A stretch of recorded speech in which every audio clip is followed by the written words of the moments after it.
हमारे स्थान पर कोई आ गया तो हमारा कर्तव्य है कि वो हमारे घर से भूखा ना जाए, हमें उसकी सेवा करनी चाहिए। हम भले ही भूखे रह जाएं पर अतिथि की सेवा करें। एक प्रसंग आता है प्राचीन काल में,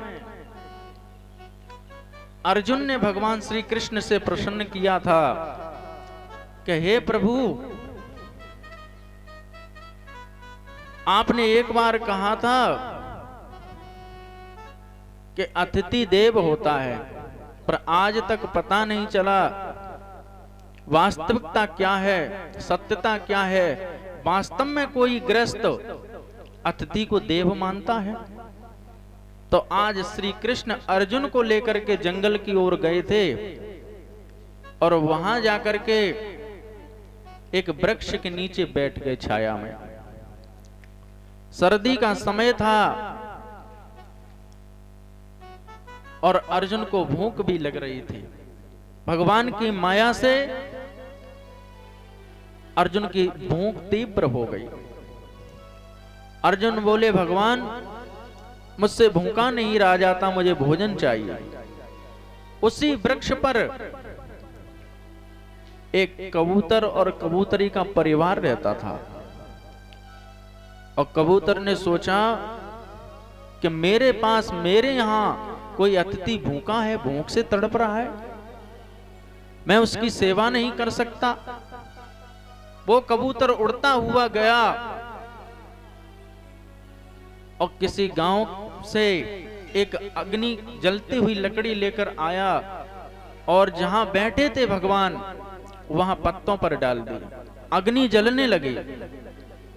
सर्दी तो दूर हो गई लेकिन भूख दूर नहीं हो रही। तो कबूतर ने कहा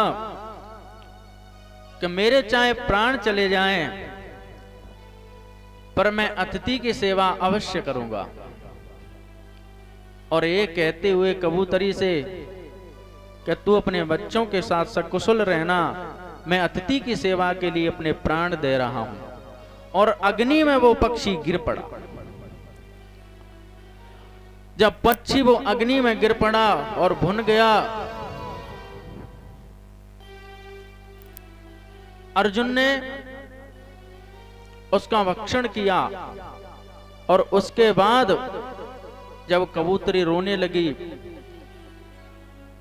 अर्जुन कहता है मेरी भूख अभी भी तृप्त नहीं हुई।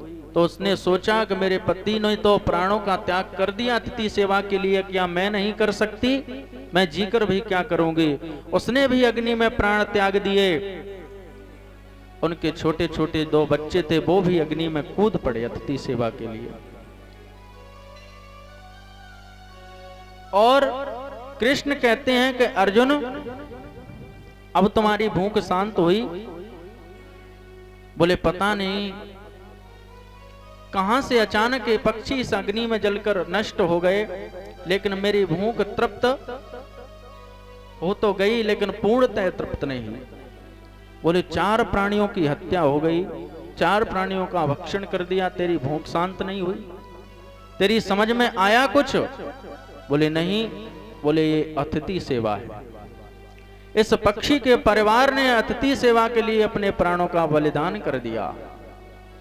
इसने ये सिद्ध कर दिया कि अतिथि देवो भव। भगवान ने अपनी कृपा से उन पक्षियों को जीवित कर दिया। ये केवल एक माया थी अर्जुन को दिखाने के लिए, संसार को दिखाने के लिए।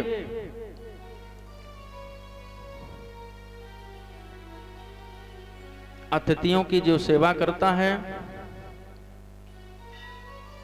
पुण्य भी प्राप्त होता है, कृपा भी मिलती है। पद्म पुराण में वृतांत मिलता है। पद्म पुराण में एक कथा आती है कि एक तपस्वी ब्रह्मचारी खूब भगवान का भजन किया करता था, जंगल में रहा करता था।